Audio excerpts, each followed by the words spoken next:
about what you would like to have on your Thanksgiving table, what you would like to have in your cupboard for your children, and bring that in. I know I'm preaching to the choir. You guys would never do that. But I just want to remind you that we're trying to gather food for our community at a time when we know a lot of people are going to need that kind of support. All right, well, let's sing together again. Our next song is in the same songbook, song number 30. Stand as you are able, and we'll sing together again. Well, these ones. All right, keep you on your toes. This one changes key 4 times. Well, maybe technically 3. Anyways, you got it, you got it. Love is healing power. Love is healing power. Love is the healing power. So give your love away. The more you give, the more you got. The more you give, the more you got. The more you give, the more you got. So give your love away. Love is healing power. Love is healing power. Love is healing power. So give your love away. The more you give, the more you got. The more you give, the more you got. The more you give, the more you got. So give your love away. Love is healing power. Love is healing power. Love is healing power. So give your love away. The more you give, the more you got. The more you give, the more you got. The more you give, the more you got. So give your love away. Love is healing power. Love is healing power. Love is healing power. So give your love away. The more you give, the more you got. The more you give, the more you got. The more you give, the more you got. So give your love away. So give your love away. One more time. So give your love away. Yeah.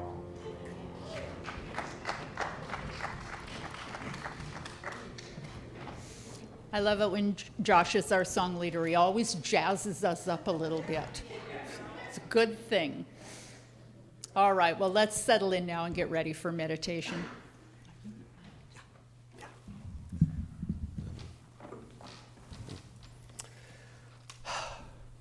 Hard not to take in that song, right? That we just sang. Love is the healing power, isn't it?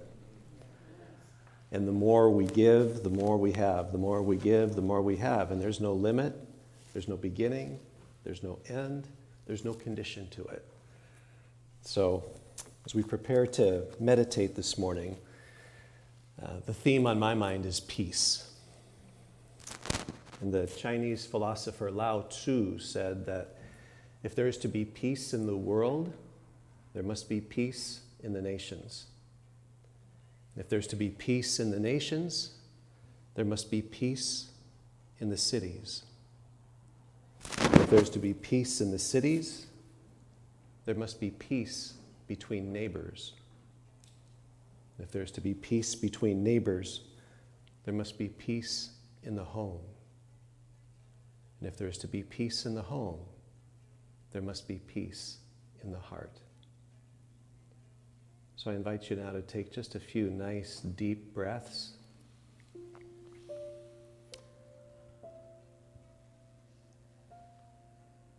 And as you do, allow your eyes to either close or softly gaze, a soft focused downward gaze.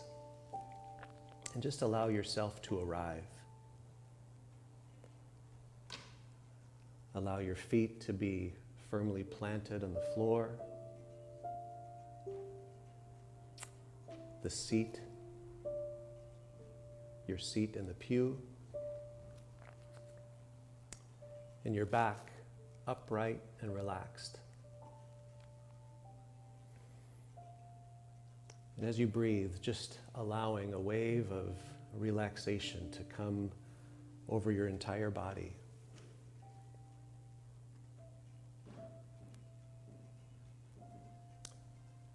And just noticing that you are here. You can think of your presence here as that gentle warrior presence. Tender, fierce presence.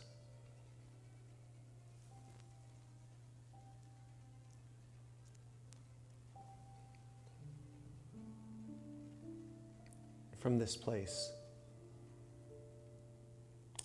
I invite you to welcome in love. However, whomever, whenever that means to you. Could be a sense of divine love.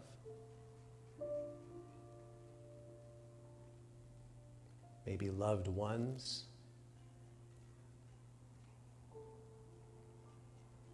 Maybe animals. Maybe nature.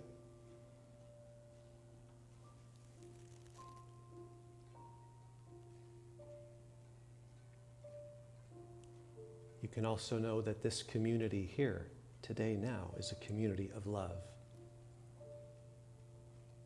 And you are welcome, and you belong, just as you are.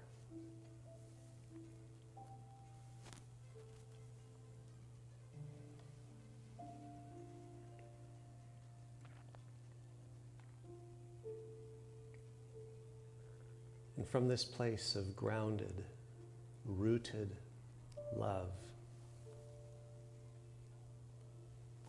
can you witness or see whatever it is that may be hurting or troubling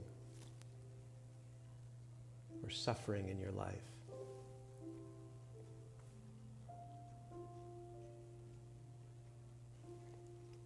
And maybe, just maybe, can you move toward that place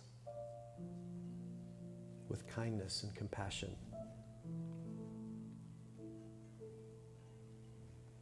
Joseph Campbell says that the cave you fear to enter holds the treasure that you seek.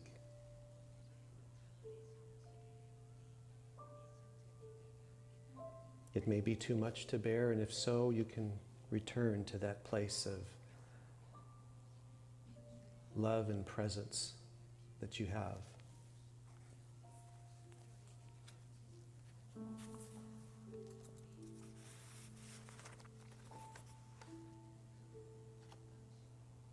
And if so, if you can move toward that place in your life that's causing you suffering, can you offer it love?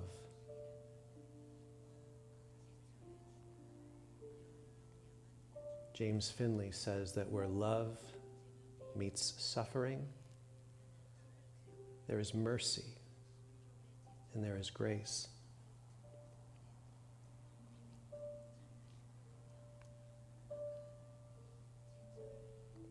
But if you're here and you're feeling overwhelmed by the suffering, maybe your awareness of love, your experience of love, is dry or absent.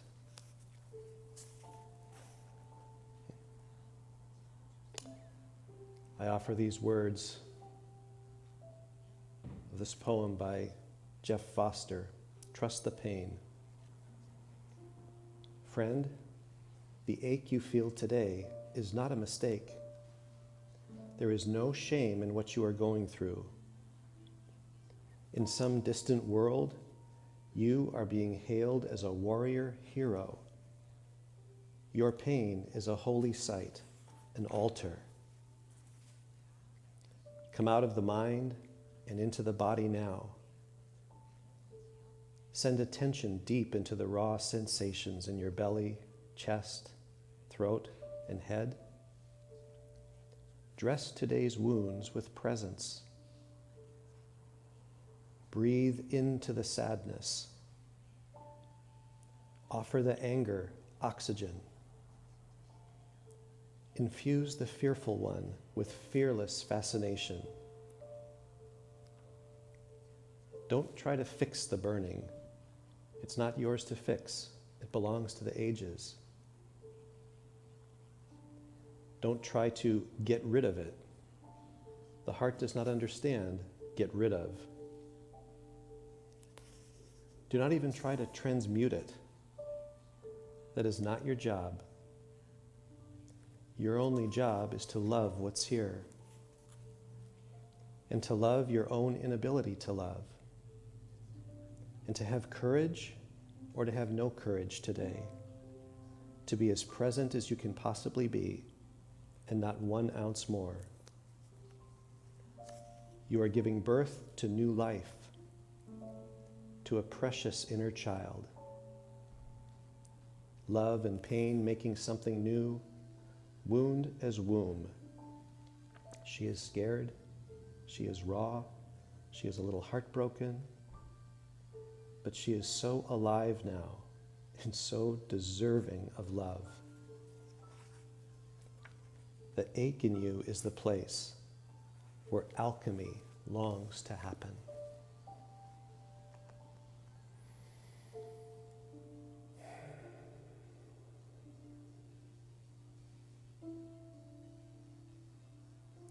And just coming back to your breath. Noticing the sensation of breathing in and breathing out. Maybe noticing if anything has shifted as you've given a few moments to tend and to care and to love yourself. And just taking a couple more nice deep breaths. And as you're ready, allowing your eyes to open.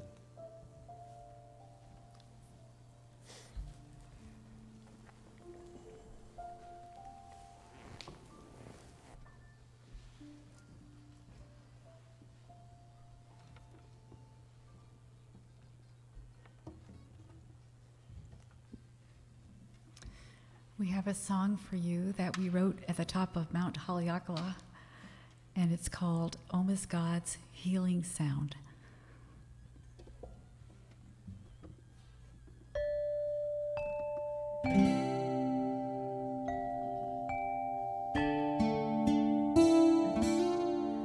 Walk ye right in to your heart in gratitude. See the light. Leave all your cares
Thank you so much. Did I hear you say you wrote that song from the top of Haleakala? Yes. As in the Haleakala that's in Maui? Yes.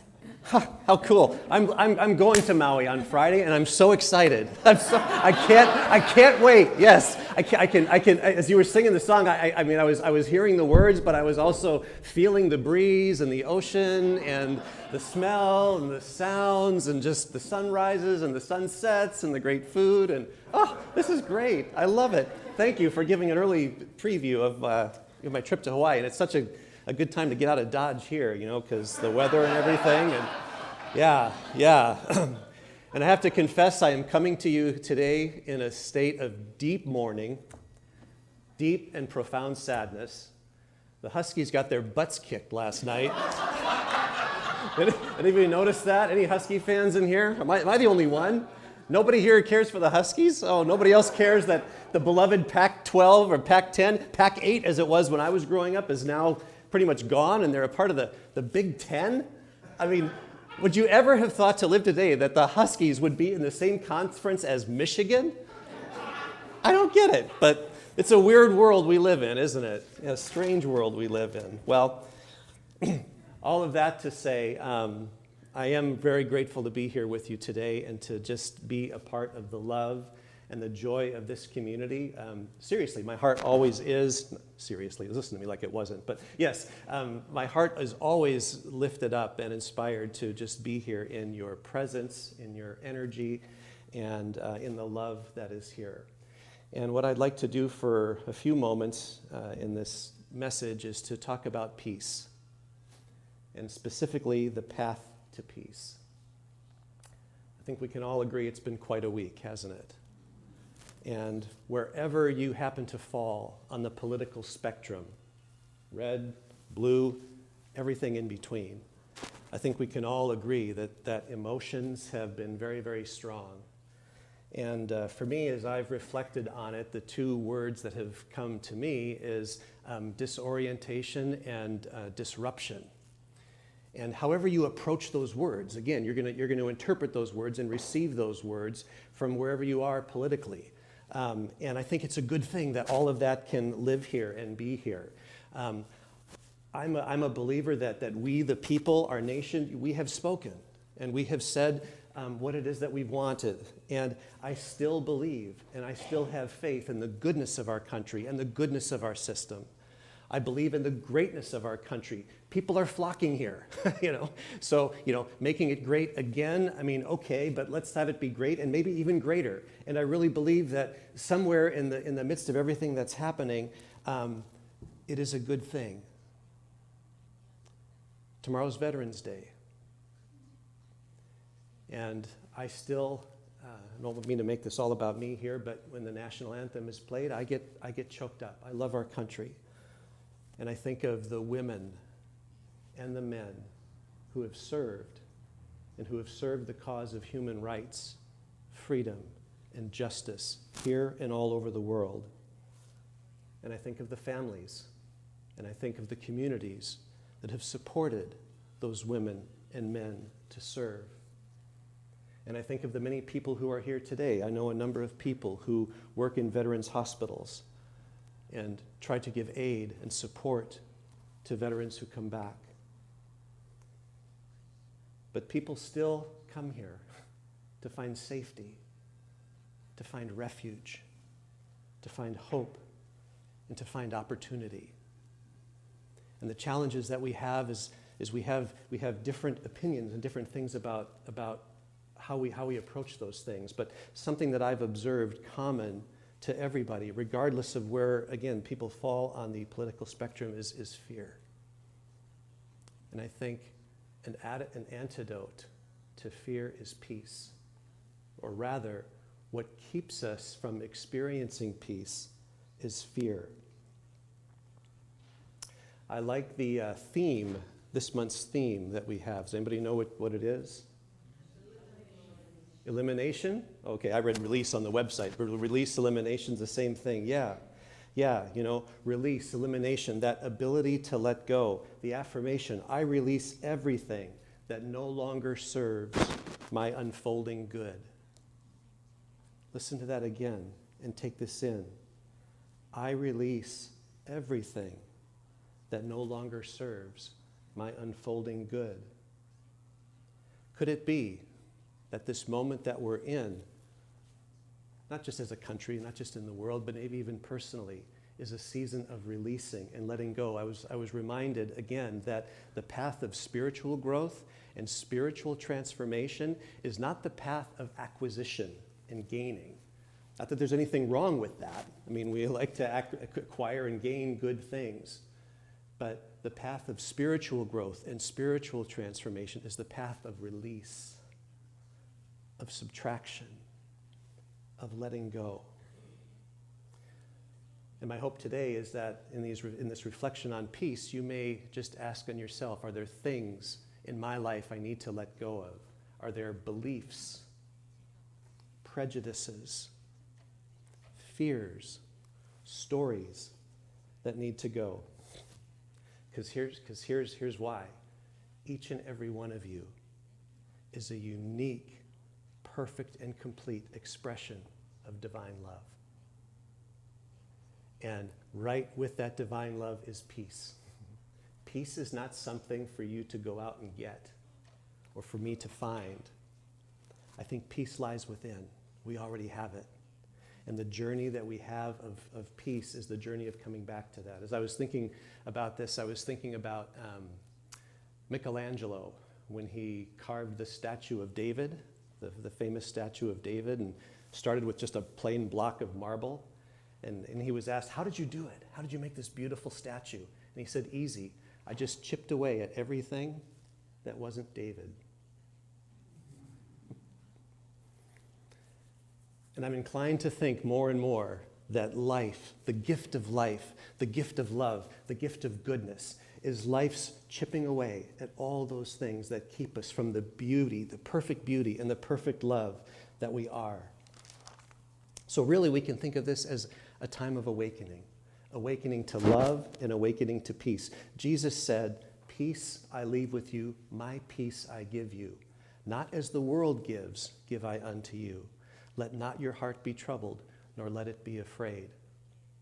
What's he talking about? He's talking about the peace of a kingdom again, that's not out there, but a kingdom that is here within a kingdom. The kingdom around us says, yes, you can have peace when everything goes your way. You can have peace when you're healthy. You can have peace when you're wealthy. You can have peace when everybody likes you and everybody's in harmony. But the peace of God and the love of God is a strange peace that protects us from absolutely nothing, and yet mysteriously, somehow, some way, sustains us in everything.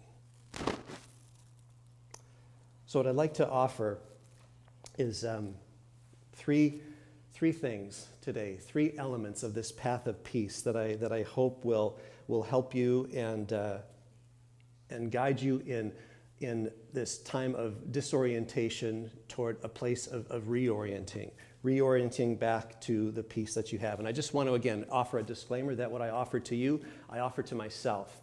I'm a budding astrologer. I can't say that I've studied astrology most of my life, but I had a natal chart reading a few months ago, and I know that I'm a Virgo, which I think is an earth sign. Yes, is that right? Earth, what?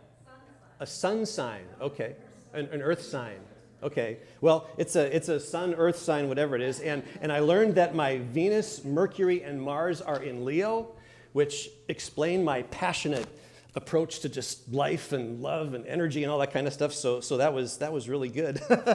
And as I've thought of that, just what is my relationship to peace and my relationship to the world and my relationship to myself. And again, I want to remind ourselves here that in this community, we call ourselves Everett Unity. And I love the name Unity because everything is welcome.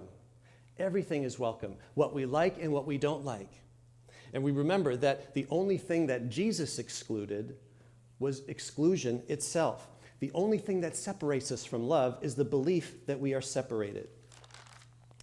So maybe, just maybe, today could be the start of a new awakening to peace in your life. The psychologist Rollo May said this: finding the center of strength within ourselves is, in the long run, the best contribution we can make to our fellow humans. This is what our society needs, not new ideas or inventions, important as they are, and not geniuses or supermen or women, but persons who can be, who have a center of strength within themselves. I like that. So what is the path of peace? What does it look and feel like? How can I stay on it? The first one is this. Number one, welcome the mystery. Welcome the mystery. Joseph Campbell said, if the path before you is clear, you are probably on someone else's. Thumbs up? Yep. Welcome the mystery. Welcome the polarity. Welcome the paradox. See, it's not about your relationship with certainty as much as it is about your relationship with uncertainty. Rollo May said this again. He said, the relationship between commitment and doubt is not an antagonistic one. Commitment is healthiest when it is not without doubt, but in spite of doubt. Did you get that? Commitment is healthiest when it is not without doubt, but in spite of doubt. We can also say faith is the same way. Faith is not the absence of doubt, but it is trust. It is surrender. It is receiving and living into the present in spite of doubt. When I think about doubt, I think one of the most insidious, tricky forms of doubt is self-doubt. Does anybody deal with that? If you don't deal with self-doubt, that's okay. You can go on Facebook or go to Amazon or whatever. But for those of you who deal with self-doubt, to doubt oneself, this is Rollo May again, to doubt oneself is to bring a light into a deeper part of ourselves so that we can recognize what we are made of. I'll say that again. To doubt oneself is to bring a light into a deeper part of ourselves so that we can recognize what we are made of. You see, the mind and the ego wants what is known, wants what is certain, wants what is safe. Why? What is the mind's job primarily? To keep us alive, to protect us. That's how we've survived as a species. We're not the biggest, we're not the strongest, we're not the fastest, but boy, are we intelligent. And that mind's ability to search and seek and sense danger and all of that is wonderful. But because of that, the mind wants to go back. But the heart, the spirit, your soul, love, what does it want to do? It wants to reach forward. And you know what? There's no stopping it. It may appear that everything around us is going backwards. You may feel in your life that everything is going backwards and regressing, and that may very well be true. But know this, that love is an intelligence that seeks expression. And that loving expression cannot be stopped. It can be resisted. It can be fought. And it's at that point of resistance and suffering, it's at that point of resistance that suffering happens. Here's another way of looking at it. Getting the mind and heart working together. There is peace and there is harmony when the mind serves the heart. But when the mind tries to control the heart, or manage the heart, or talk the heart out of what it's wanting to do, oftentimes I think that is where dis-ease is found. Anxiety, depression, anger, fear, loneliness. So again, the gift of life and the gift of hardship and the gift of difficulty is really life waking us up to the way that our minds are trying to hold us back and keeping us from who we already are. I was thinking about, I don't know if any of you follow David Brooks. He's a favorite author of mine. And he talks about just the experience of life. And he's got a YouTube video that it's a 5-minute one. It's worth watching it if you haven't, but I've been watching it again just since the election. He asked the question, do you live for your resume or do you live for your eulogy? As you go through life, right? The resume, what you put on the resume. The eulogy is what gets said at your eulogy. And the point of his talk on this is that we live in a culture, we live in a society, especially here in the West, that is all about the resume and ignores the eulogy. And I was reminded of this just a few weeks ago. I had an opportunity to meet an older couple, a sweet older couple who've been through a lot in their lives. But they've been married for 30 plus years, and the wife is in a wheelchair. And every night, the husband gets her into bed and cares for her and takes care of her and all that kind of stuff. And I just remember being so moved and thinking, you know what? This is love. Because so much of the world today, when thinking about love, is go out and get everything you can and find yourself and do all that kind of stuff. And I'm not here to pour a wet blanket on that. I love that as much as anybody, you know. And but we can. It can so easily lose its way. No, love is in those moments when all of that is stripped away. Then what's left?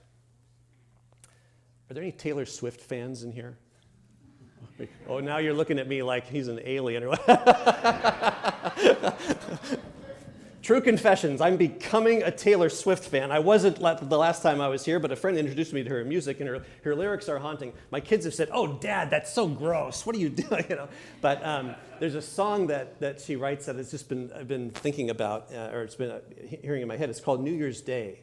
And the reason the song just gets to me so much is because, to me, it talks about this, you know, after the party and after the frivolity and all of that, you know, the next day when there's a mess, you know, the streamers and things all over the place, you know, I'm going to be there for you.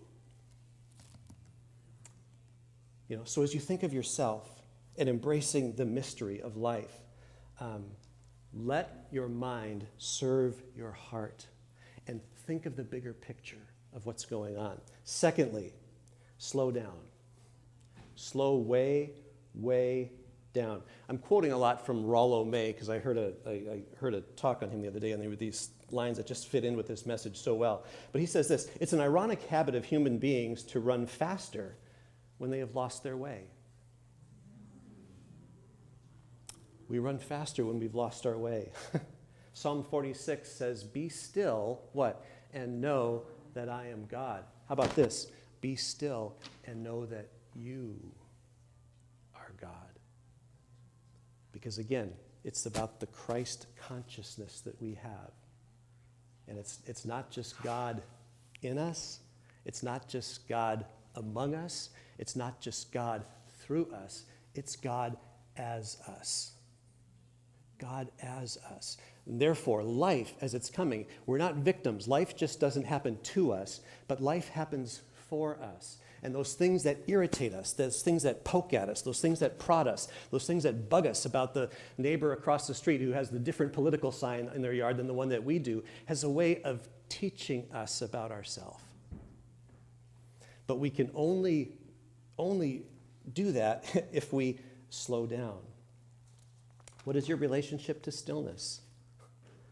What is your relationship to slowing down? Thirdly, embrace solitude. Embrace solitude. Solitude is an experience. Loneliness is a story. Rollo May says again, many people suffer from the fear of finding oneself alone, and so they don't find themselves at all. So thus it's in solitude that we find, hear, and feel the essence of who we are. Solitude is a way of releasing connections to things that can distract. I'm not speaking to you as someone who's an expert in solitude. Yesterday I took a day of solitude and was doing great until 3 o'clock in the afternoon, and I went on a walk, and I did what I said I wasn't going to do, and that is look on social media to see what's going on. And seeing everybody with their perfect life, their perfect things, doing that, you know, and I could just feel welling up within me, I'm missing out on something. If you haven't gathered the fact by now, I'm a very social, extroverted type of person, and I don't like missing out on things. FOMO is a big thing for me. And so I just noticed myself experiencing that, and was like, okay, you know, and I was writing this message, I was like, okay, thinking about this, all right, you know, just be present to it. And so I ended up, you know, just coming home last night and making myself some dinner, and then having a glass of wine, and then doing a very spiritual activity. Binge watched a show on Netflix called Nobody Wants This. Have you ever seen that show? What do you think? Isn't that a great show? I couldn't stop watching it. I watched it all the way to the end. And, what a great show. But here's the idea, is grow in your ability to be with yourself and to have it be okay. And be mindful of the forces in our life and in your heart and in your mind that think we've got to be out there physically doing everything. Solitude is a gift. And I'm grateful for it. And solitude is the place, again, where you can meet peace. Where you can meet peace. So there you go, 3 things. Welcome the mystery, slow down, embrace solitude. The last thing is be open to die. Be open to die. We love talking about new life. Are there any New Life fans in here? Yeah. But I want to encourage you that before something can live again, something has to die. And so ask yourself, what is it in me that's wanting to die? And this is where I really appreciate resurrection as it's talked about in the Gospel of Philip. The Gospel of Philip is one of those New Testament books that was not included in the New Testament as we know it today. But in that book, Philip talks about resurrection, not as getting a new body and going somewhere, but as a condition of waking up in the body that we have. So in other words, we don't resurrect in a new body, we resurrect in this existing body. In the Gospel of Thomas, it says, if you bring forth what is within you, what you bring forth will save you. And if you don't bring forth what is within you, what you don't bring forth will kill you. We can think about what's wanting to come up as what are we wanting to create in the world. Creation is the intersection of our life energy with the universal life energy. What are you being invited to create in this new day? What are you wanting to offer? Do it. It's risky. It's risky. But when I think of creation, I think about what Jim Whittaker said. Jim Whittaker said, if you're not living on the edge, you're taking up too much space. So dream. Live on the edge. Listen to your heart. The opposite of courage. Think about the opposite of courage. The opposite of courage is not cowardice. The opposite of courage is conformity. Conformity can be a way of hiding. At least this means a lot to me because that's how I spent a lot of my first life, hiding in a religious system that provided a very clear way of being and all of that. But I think that's something we have to ask ourselves even in this community. Are we hiding or are we living with courage, with passion, and with creativity?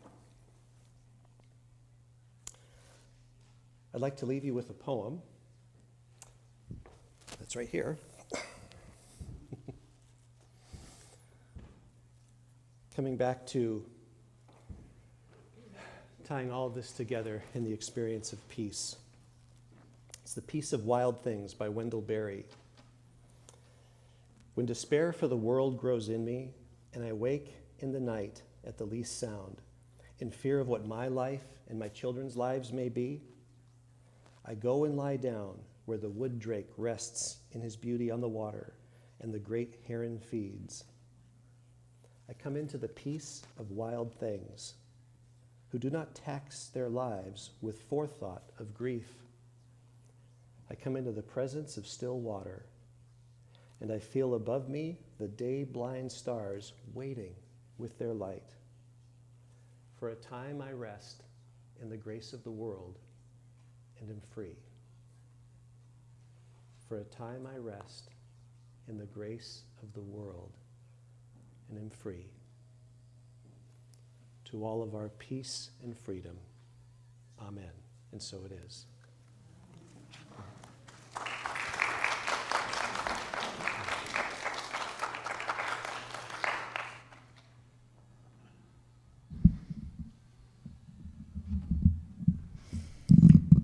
Thank you so much, James. I really love that reminder that the opposite of courage is conformity.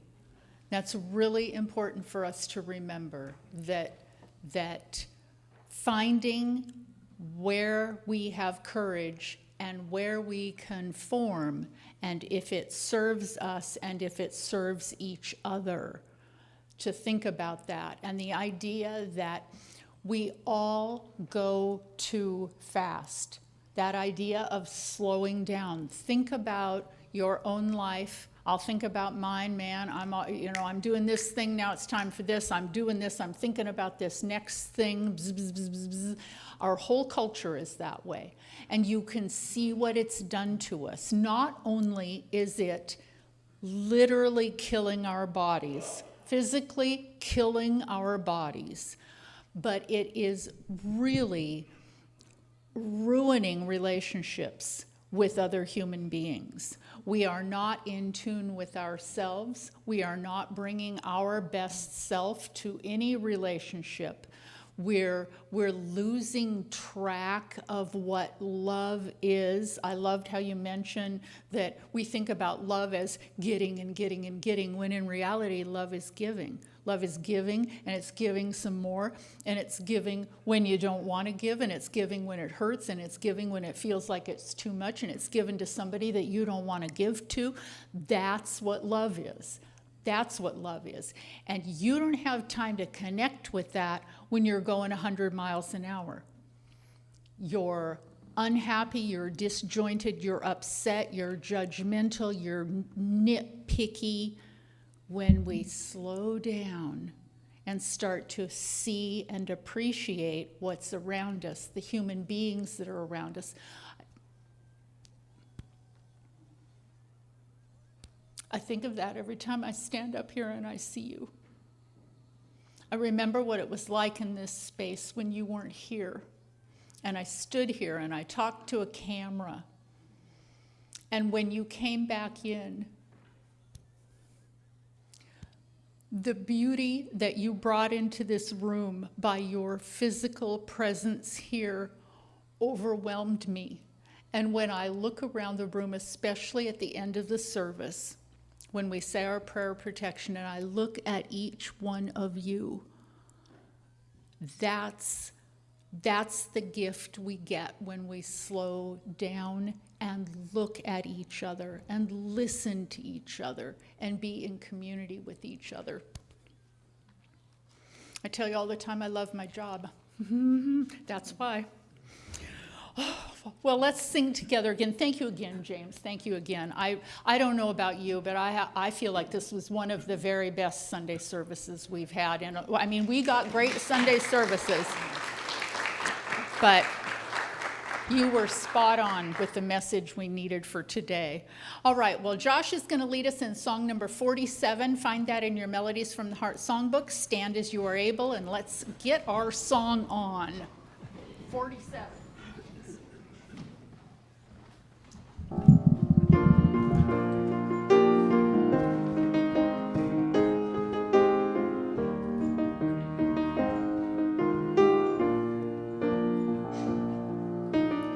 I am as God created me, in the light, in the love, in the glory.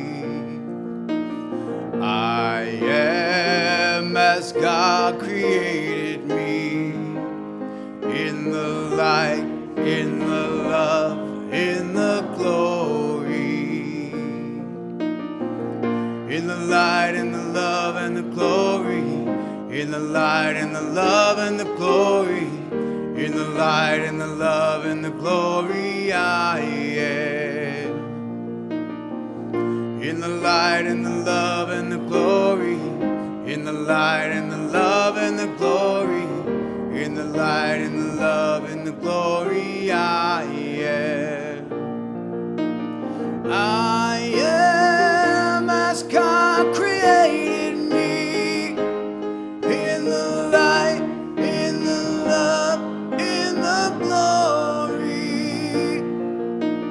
I am as God created me, in the light, in the love, in the glory.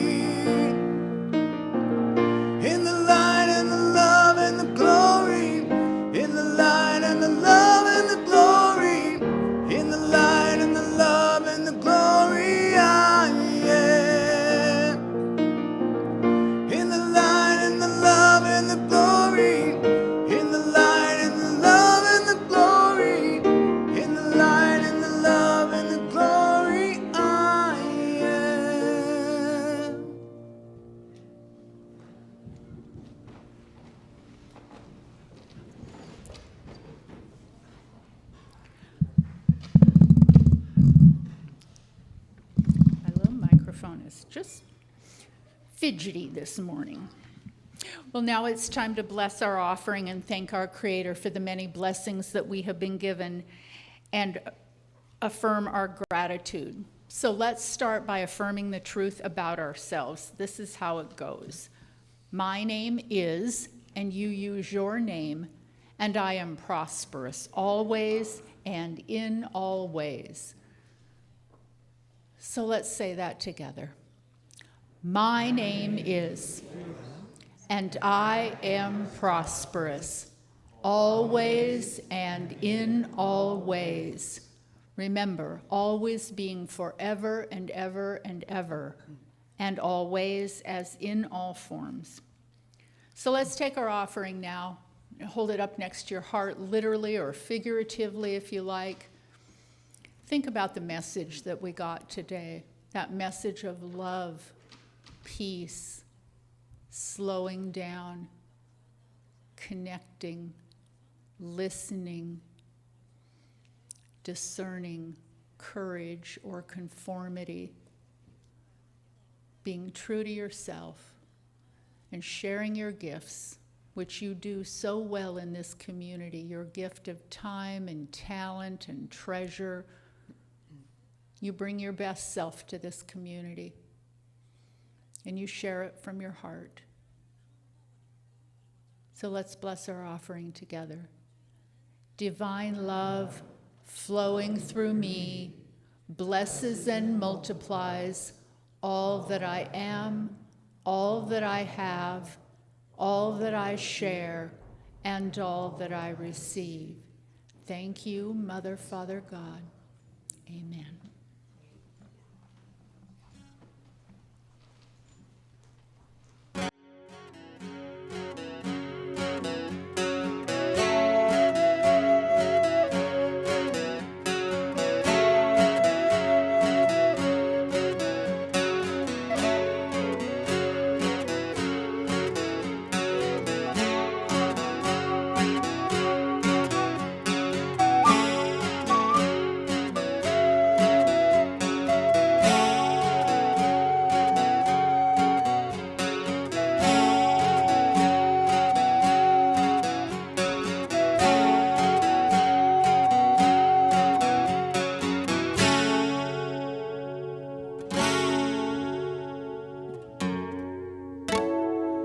In the divine presence, love flows so gently through our heart. In a wisdom gathered, in gratitude we do our part.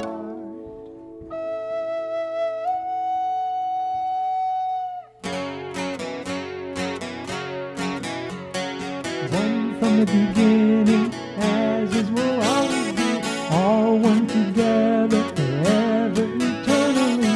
One from the beginning, as is will always be, all one together forever eternally.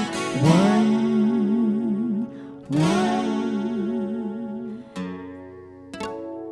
Inside the light brilliant, peace emanates within the bliss. Delve into our true heart, for sacred love we can't resist.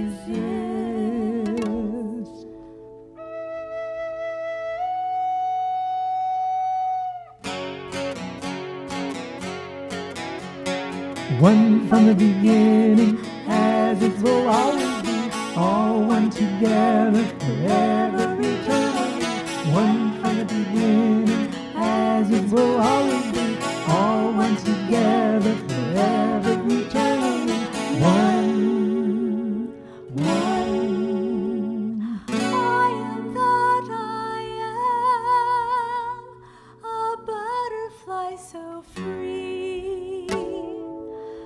I am that I am, a dolphin in the sea. I am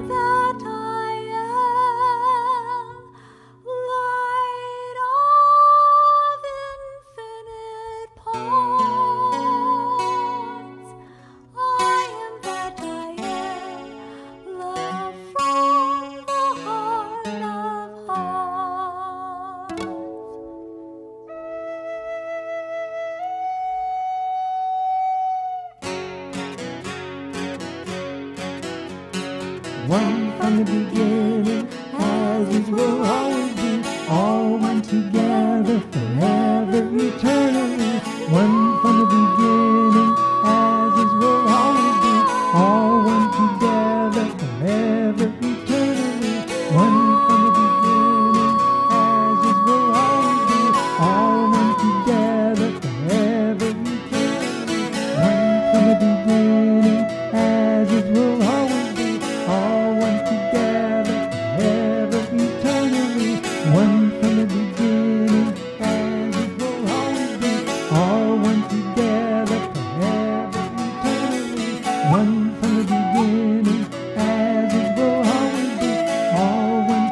together, forever, eternally.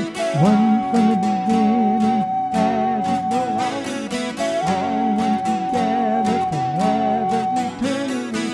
One from the beginning, as it will always be, all one together, forever, eternally. One.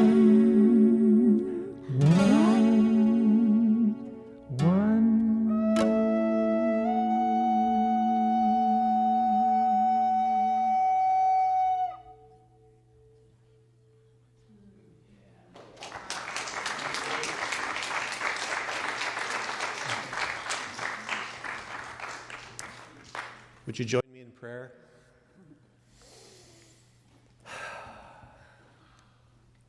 Breathing and taking in the fullness, the completeness, the perfection of the divine that is here. Knowing that in God we live and move and have our being. In love, in peace, we live and move and have our being. And our beingness is expressed in the abundance and the prosperity that we have expressed in our giving here today. So may these gifts given be multiplied in this community, in this world, in the service of love, in the service of peace, in the service of unity and justice and righteousness for all. And for that, I give thanks and call it good. And so it is. Amen. Well, thank you all for joining us this glorious sunny Sunday morning. I hope you have time to stay and enjoy refreshments with us a little bit. Thank you to our wonderful new musicians. They have CDs downstairs, so if you'd like to take some home with you, you're welcome to do that. And I just might mention that maybe the next time I send out an email to you that James is having an online metaphysical Bible study class, you might want to join us, because we have 2 weeks left and it has been a fabulous class. So if you want a little bit more of James, you'll have an opportunity to do that in the future, okay? So let's circle around the room. We'll say our prayer of protection and sing our peace song. Our kids are going to come in and join us. Perfect. Our prayer of protection. The light of God surrounds us. The love of God enfolds us. The power of God protects us. And the presence of God watches over us. Wherever we are, God is, and all is well.